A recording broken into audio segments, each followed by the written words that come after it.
Господи, Исусе Христе, Сине Божи, помилуй меня грешного. И Сина, и Светиот Дух. Амин. Возлюбени во Христа Бога, браќа и сестри, еве го и крајот на третата седмица од великиот свет и чесен пасхални пост. Ова седмица Светата Црква Божја му ја посветува на светиот чесен и животворен крст Господен. И на некој начин уште сега не препотвува за она што ќе се случува во текот на седмата седмица од постот, позната под името страстна или страдална седмица Христова, во која што главна тема ќе биде смртта Христова на крстот, а потоа и неговото свето и славно воскресение како победа над смртта за која што до Христос сите големи умни луѓе умира обезнадежени и поразени од непобедливата смрт. Со Христос се случува тој голем демант на таа заблуда на предхристосовите или предхристијанските народи, култури и цивилизации. Христос ни ја откри сета вистина за животот. Тој ни откри дека животот е дар Божи и дека е неуништлив дар Божи.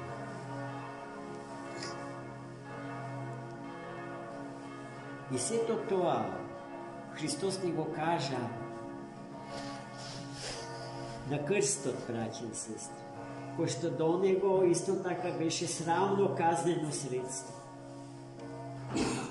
Смислено од римските правници за оние кои што беа члан на тогашното грчко-римско општество. Со таа смрт ги казнува превеаните криминалци, безделници, кои што целосно се збогувале со моралот, ако за морал можеме да зборуваме и во предхристијанските времиња.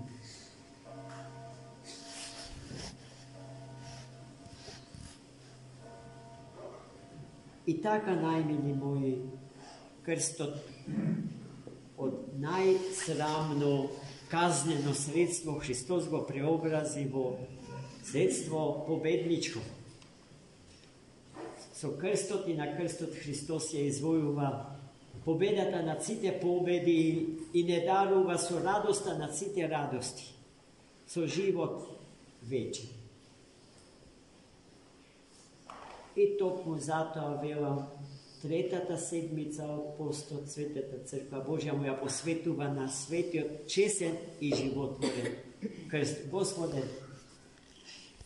На задната страна од крстот стојат зборовите спаси и сохрани, спасине и сочување. Дали дрвото е тоа што спасува, браќи и сестри? Па никако не. Ние христијаните не сме идолопоклоници. Затоа зборувавме во неделата на светото православие, кога зборувавме за тајната и светоста на икона.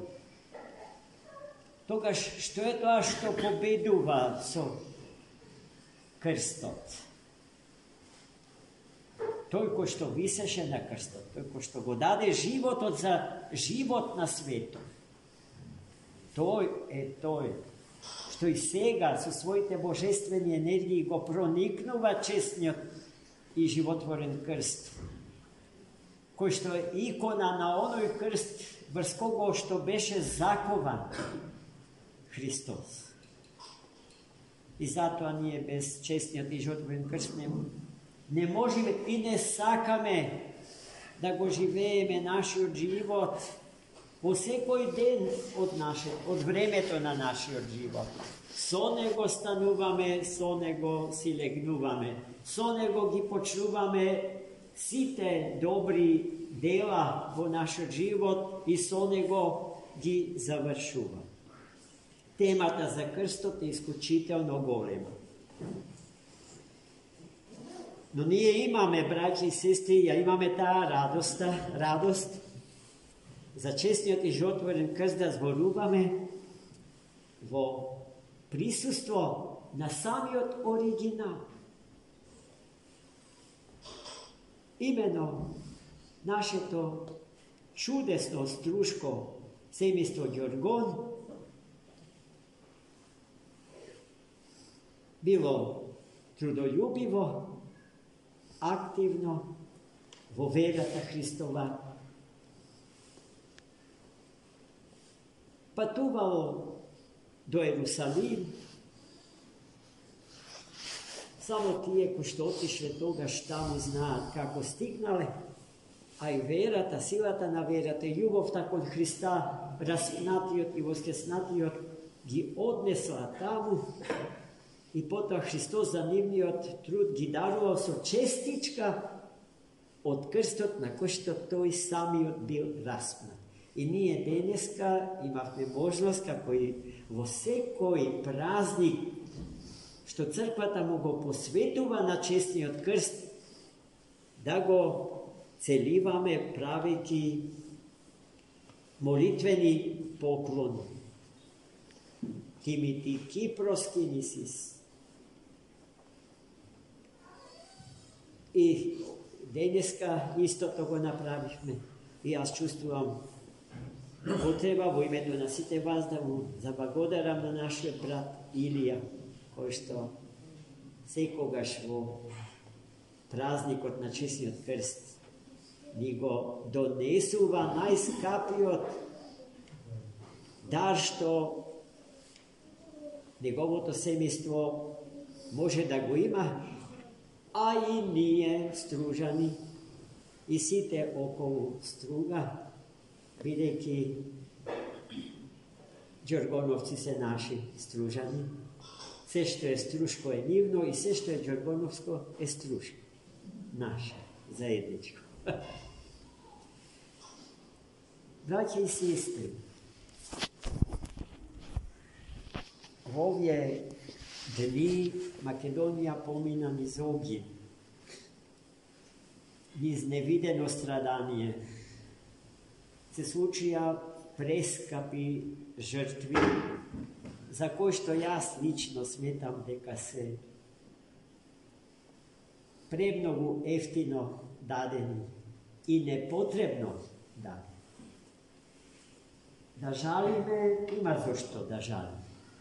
Ама треба да се запрашаме, особено ако е можно да го одговориме прашањето, дали беше можно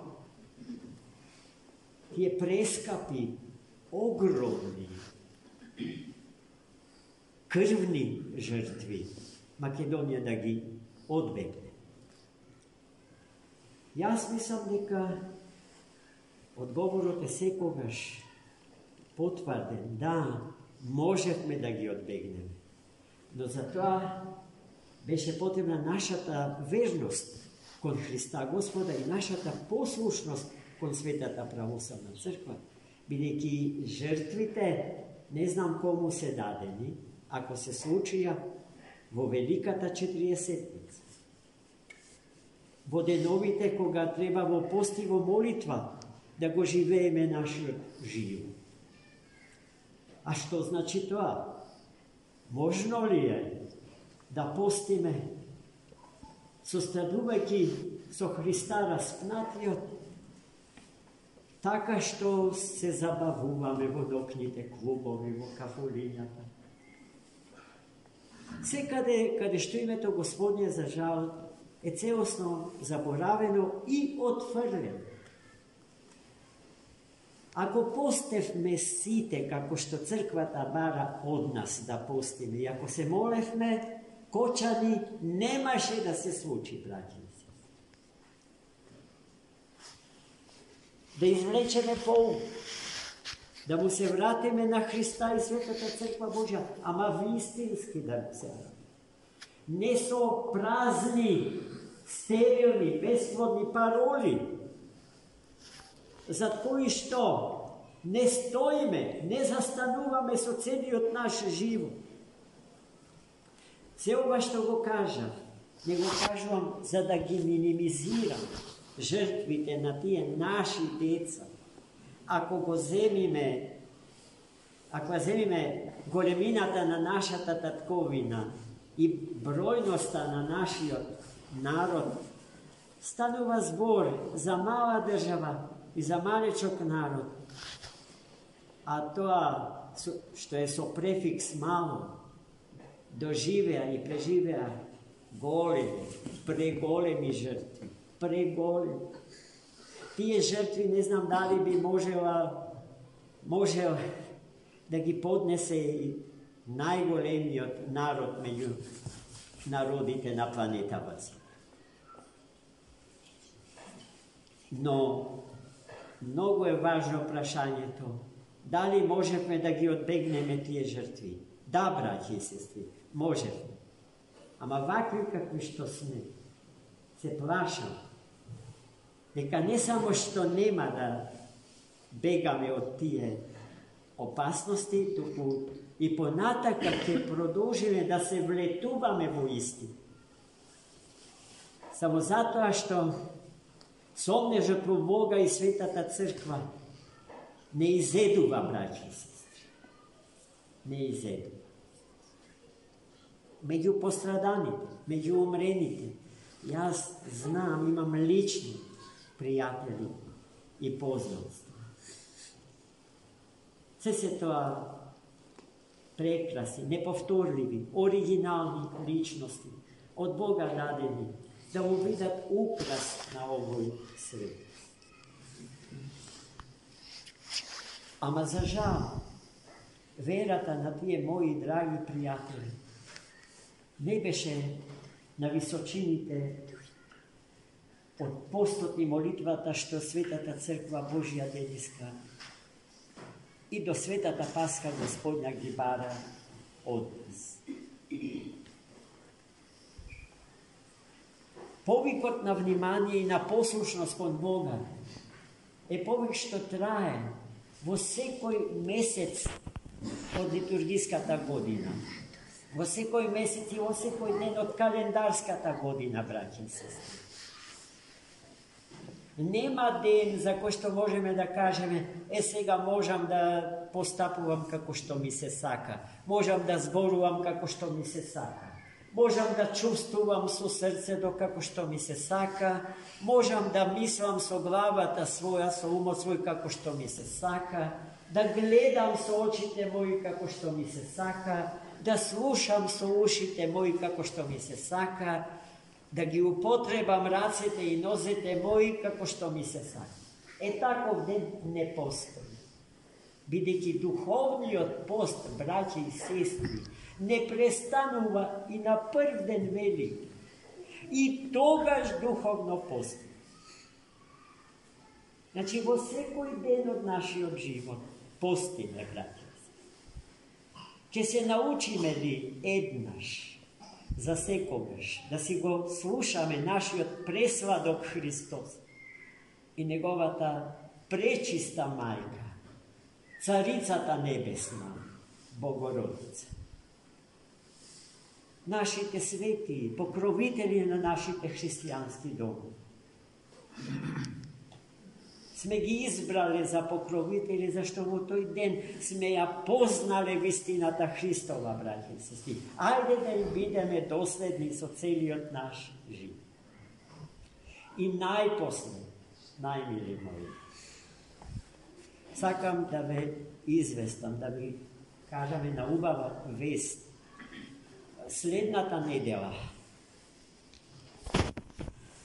во неделата кога се слави светиот синајски подвижник Јован Лествичник, ќе имаме извонредно добар гостин на светата литургија што ќе ја служиме во тој ден како и денеска.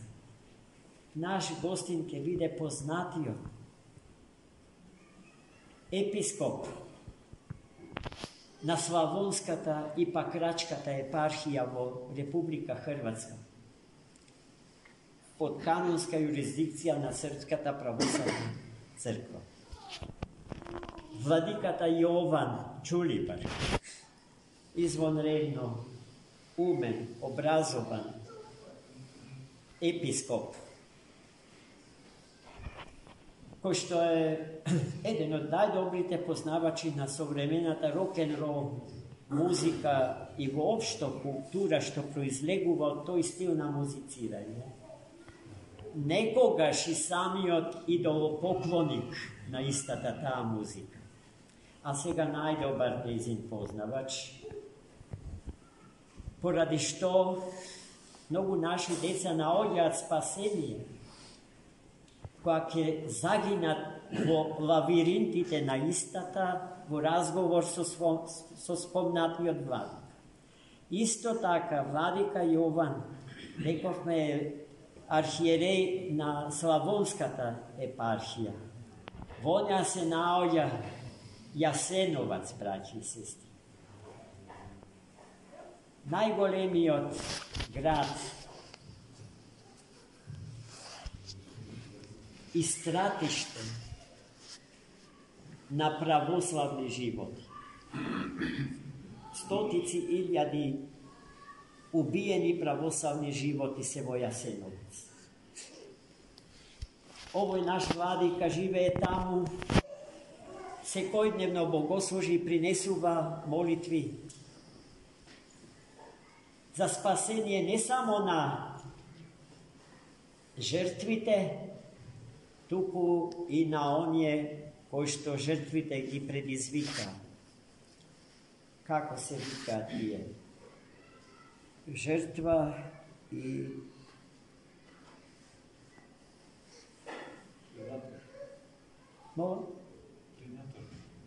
да.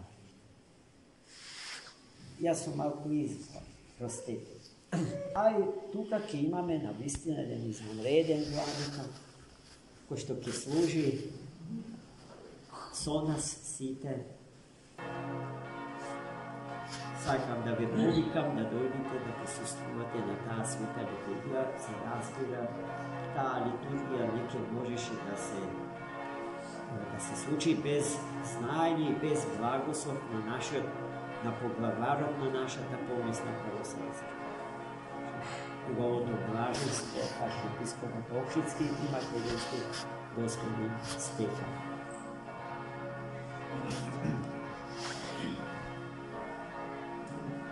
Еве Господ благословува да се среќаваме со извонредно добри, квалитетни пастири на Светата црква. Што е тоа зошто владика Јован доаѓа да служи во Кадиште? Па затоа што тој е роден за Христа во Кадиште. Тој е овде крстен, овде прогледа духовно,